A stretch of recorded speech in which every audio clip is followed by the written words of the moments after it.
Vaxtilə işğal altında olan Azərbaycan ərazilərində ermənilər tərəfindən bastırılan minalarla bağlı ötən gün Bakı Hərbi Məhkəməsində davam etdirilən prosesdə yeni faktlar üzə çıxıb.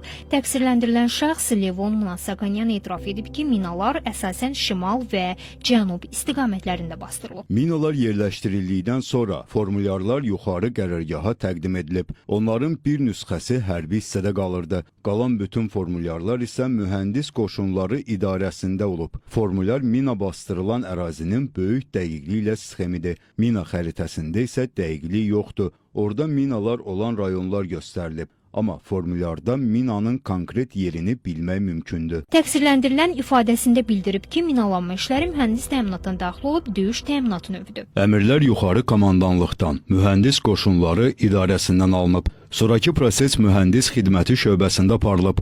İstiqamətlər də yuxarı komandanlıqlar tərəfindən müəyyənləşdirilib. Bütün istiqamətlərin öz sıxlıqları olub. Minaların növünə gəldikdə Mnatsakanyan sözü gedən yerlərdə piyada və tank əleyhinə minaların bastırıldığını deyib. Başlanğıc mərhələdə Sovet İttifaqında istehsal olunmuş minalar bastırılıb. Sonraki mərhələdə Rusiya Federasiyasından alınıb Ermənistan vasitəsilə bizə verilib. Son dövrlərdə isə Ermənistan Respublikasında da istehsal olunurdu və bizə verilirdi. Mina məsələsində Ermənistanın davranışları yalan, eləcə də yerli və xarici ictimaiyyəti aldatmaq üzərində qurulub desək, heç də yanılmarıq. Biz də bilirik ki, bu minaların dəqiq xəritələri də mövcuddur, dəqiq olduqları yerlər də var, lakin bunları verməkdən imtina edir. Bax, bu Ermənistan elə keçmiş hakimiyyətinin, indiki hakimiyyətinin də mahiyyəti bundan ibarətdir. Paşinyanın da sülh çağırışları ilə çıxış edir.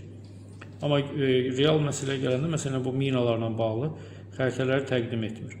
Və biz əvvəlki xəritələrdən xəritələrə verilən açıqlamalara əsasən deyə bilərik ki, 25% hardasa eyniyyəti var. İndiki məqamda sülhdən dəm vuran Ermənistan hökumətinin verdiyi bəyanatlar heç də səmimi görünmür.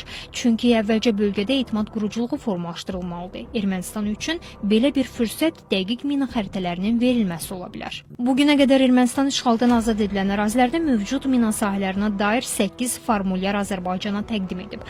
Formulyarlarda istan nöqtələri, bastırılan minaların növləri, sayları, ara məsafələri, bastırılma və gizlətmə üsullarına dair məlumatlar yer alsa da, İrəvanın təqdim etdiyi son formulyarlardakı məlumatlar qeyri-dəqiq, etibarsız və natamamdır.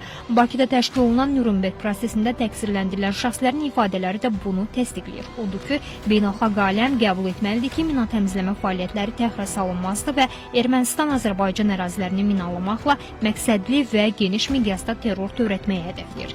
Bütün bunlar fonunda İrəvanın məsuliyyətə cəlb olunması labüddür.